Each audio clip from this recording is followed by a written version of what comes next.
राष्ट्रीय बाल अधिकार संरक्षण आयोग NCPCR बच्चों के अधिकारों की रक्षा के लिए सन 2005 में बाल संरक्षण अधिनियम पारित किया गया।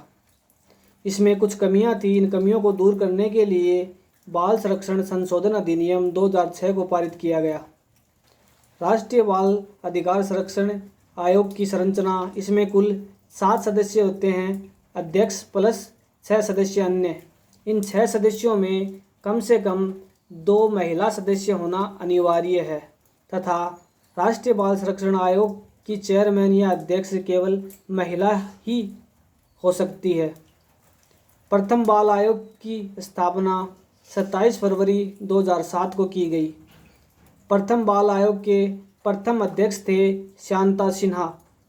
वर्तमान में राष्ट्रीय बाल संरक्षण आयोग के अध्यक्ष हैं प्रियंका कानूनगो। नियुक्ति, राष्ट्रीय बाल संरक्षण आयोग के सदस्यों की नियुक्ति केंद्र सरकार द्वारा की जाती है और यह नियुक्ति 3 सदस्यीय समिति के आधार पर की जाती है। 3 सदस्यीय समिति में पहला सदस्य राष्ट्रीय बाल अधिकार संरक्षण आयोग की अध्यक्ष तथा 2 अन्य सदस्य केंद्र सरकार द्वारा चयनित होते हैं। इनका कार्यकाल 3 वर्ष या 65 वर्ष की आयु होता है। मंत्रालय, यह महिला एवं बाल विकास मंत्रालय के अधीन कार्यरत है। राष्ट्रीय बाल अधिकार संरक्षण आयोग का मुख्यालय चंद्रलोक बिल्डिंग, नई दिल्ली में स्थित है। राष्ट्रीय बाल अधिकार संरक्षण आयोग का आदर्श वाक्य भविष्यो रक्षति रक्षितः। बाल संरक्षण दिवस 20 नवंबर को मनाया जाता था, लेकिन 1964 में पंडित जवाहरलाल नेहरू की मृत्यु के उपरांत उनके जन्म दिवस पर 14 नवंबर को मनाया जाता है। वीर बाल दिवस 26 दिसंबर को मनाया जाता है। यह गुरु गोविंद सिंह के 4 पुत्रों को श्रद्धांजलि के रूप में मनाया जाता है। बच्चों से संबंधित अधिकार, अनुच्छेद 21A व अनुच्छेद 24। अनुच्छेद 21A 6 से 12 वर्ष के बच्चों को निःशुल्क शिक्षा देने का अधिकार है।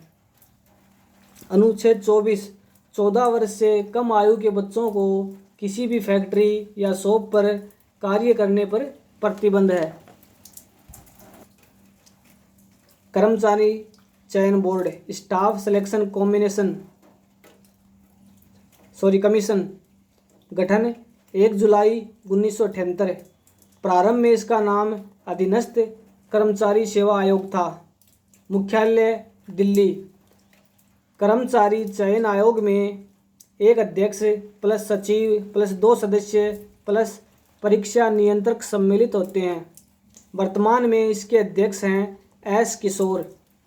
राष्ट्रीय आपदा प्रबंधन प्राधिकरण NDMA गठन 30 मई 2005। आपदा प्रबंधन अधिनियम 2005 के तहत। मुख्यालय नई दिल्ली। NDMA का अध्यक्ष प्रधानमंत्री तथा अधिकतम 9 सदस्य होते हैं। राष्ट्रीय आपदा प्रबंधन प्राधिकरण के कार्य प्राकृतिक आपदाओं या मानव निर्मित आपदाओं के आने पर किए जाने वाले कार्यों में समन्वय स्थापित करना तथा उनसे लड़ने के लिए क्षमता निर्माण करना।